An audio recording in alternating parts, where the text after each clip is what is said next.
नमस्ते दोस्तों, आप देख रहे हैं पब्लिक का धमाल न्यूज में आपका स्वागत है। दोस्तों, आज आसनसोल दक्षिण के विधायक अग्निमित्र पॉल दीदी भाई आज पहुंचे हैं भारती भवन कर्मसूची में। तो आइए जानते हैं आगे खबरों की ओर। भारत माता की, भारत माता की, भारत माता की। बीजेपी जिंदाबाद, बीजेपी जिंदाबाद, बीजेपी जिंदाबाद। श्याम प्रसाद जी भावधारा दिके दिके छोड़िए दिन, दीनदयाल जी भावधारा दिके दिके छोड़िए दिन। भारत माता की, भारत माता की। बीजेपी जिंदाबाद, बीजेपी जिंदाबाद। এরপরে একে একে আমাদের মঞ্চে যারা রয়েছেন সব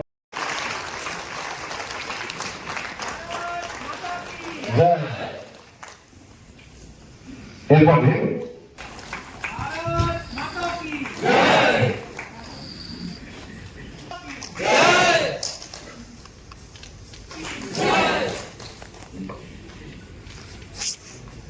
কর্মসূচির অন্যতম যিনি কনভেনার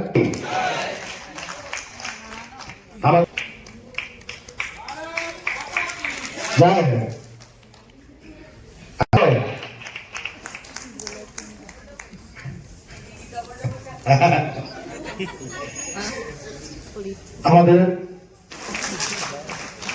রূপেশ পান্ডে,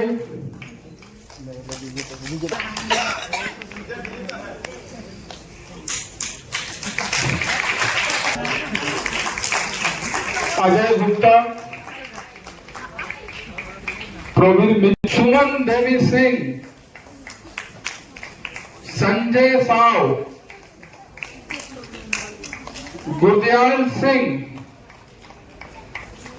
सम्राट ढल, आशीष चक्रवर्ती। इसके लिए आज आप लोगों को यहाँ से शपथ लेने जाना होगा कि अभी से और दुगनी रफ्तार से आप सक्रिय रहेंगे, जिससे भारतीय जनता पार्टी का हम लोगों का আজকে আমাদের যারা সক্রিয় সদস্য বিজেপি আসানসোল দক্ষিণ বিধানসভার সক্রিয় সদস্যদের একটা সম্মেলন ছিল। এটা একটা গেট টুগেদার টাইপের প্রোগ্রাম। এখানে সাংগঠনিক কিছু কথাবার্তা হলো। 2026-এ নির্বাচনে সক্রিয় সদস্যদের কি ভূমিকা থাকা উচিত সেই সম্পর্কে আলোচনা হলো। আমাদের বিধায়ক অগ্নিমিত্র ছিলেন, তার সঙ্গে এখানকার এই বিধানসভাতে যারা জেলা এবং পুরো নেতৃত্ব রয়েছে তারা সবাই উপস্থিত ছিলেন। আগামী দিন কিভাবে কি করতে হবে সেই ইটা নিয়ে কিভাবে আপনাদের আরও কার্যকর্তাদেরকে এগিয়ে নিয়ে যাওয়ার জন্য কি করতে হবে? দেখুন, আগামী যে কর্মসূচিগুলো আমাদের রয়েছে তার মধ্যে প্রধান হচ্ছে যে ভোটার লিস্ট থেকে ভুয়ো ভোটার তালিকা বাছাই করা এবং সেগুলোকে ব্যবস্থা করা ছিল। যদিও তৃণমূল আজকে ভুয়ো ভোটারের কথা বেশি করে বলছে, কিন্তু সবাই জানে যে ভুয়ো ভোটাররা ওরাই সৃষ্টি করেছে এবং ওরাই সেই ভোটটাকে ইউজ করে তৃণমূলের পক্ষে ফেলে। আজকে হঠাৎ করে ভুয়ো ভোটার নিয়ে চিৎকার চেঁচামেচি করার কারণ হচ্ছে যে হিন্দিভাষী ভোটার, বিশেষ করে যারা বিজেপি কমিটেড ভোটার আছে, যারা বাংলাদেশ থেকে যাদের অরিজিন আছে, এই ধরনের যারা বাঙালি হিন্দু ভোটার আছে, তাদেরকে ভুয়ো ভোটার বলে তাদের নাম বাদ দেওয়া, মানে বিজেপির কমিটেড ভোট সেগুলোকে ভুয়ো ভোটারে হাওয়া তুলে সেগুলোকে অবজেকশন দিয়ে বাদ দেওয়া, এটা হচ্ছে তোর উদ্দেশ্য। তো আমরাও ভুয়ো ভোটার বাছাই করছি।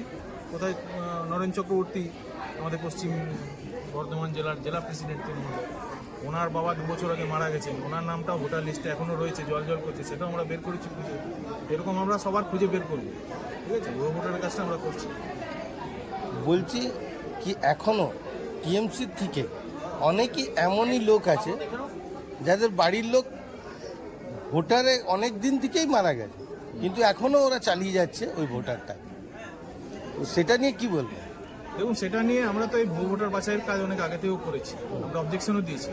কিন্তু আপনারা জানেন যে ইলেকশন কমিশনের আন্ডারে থাকলেও, পুরোটা ন্যাশনাল ইলেকশন কমিশনের আন্ডারে থাকলেও, এখানে যে মেশিনারি ইলেকশন কমিশনের কাজ করে তারা সবাই রাজ্য সরকারের আন্ডারে। বিএমএসডিও থেকে শুরু করে বিএলও যারা সব তৃণমূলের রিক্রুট, তৃণমূলের দলদাস তারা।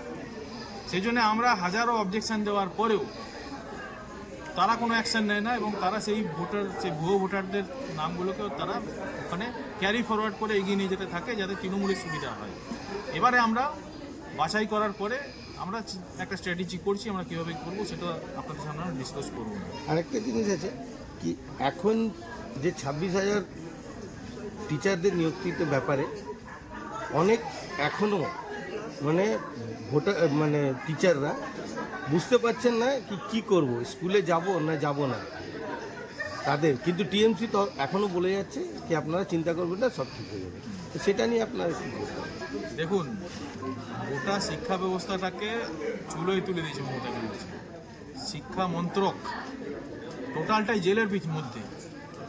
একটা রাজ্যের মানে শিক্ষা ব্যবস্থার জন্য কতটা অপমানজনক হতে পারে যে যারা শিক্ষা ব্যবস্থা পরিচালনা করবে, যাদের নেতৃত্বে শিক্ষা ব্যবস্থা চলবে, এই টোটাল টিমটা দুর্নীতির দায়ে, চুরির দায়ে জেলের পিছনে রয়েছে। 26,000 লোকের চাকরি যেত না যদি মমতা ব্যানার্জি হাইকোর্টের যে অবজারভেশন ছিল সেই অনুসারে সিবিআই যে বাছাই করে দিয়েছিল যোগ্য, সেই এফিডেভিটটা খালি ওনারা দিতেন যে হ্যাঁ এটা স্বীকারোক্তি দিচ্ছি, এটুকু দিলে বেশিরভাগ শিক্ষকের চাকরি থাকতো। কিন্তু মমতা ব্যানার্জি নিজের চাকরি চোরদেরকে বাঁচানোর জন্য দলের এই 26,000 শিক্ষকদেরকে বলি দিয়েছেন, তাদের সর্বনাশ করেছেন, তাদের পরিবারের সর্বনাশ করেছেন। আপনার পরিচয় স্যার? দেবতনু ভট্টাচার্য, ভারতীয় জনতা পার্টির আসানসোল সাংগঠনিক জেলা সভাপতি।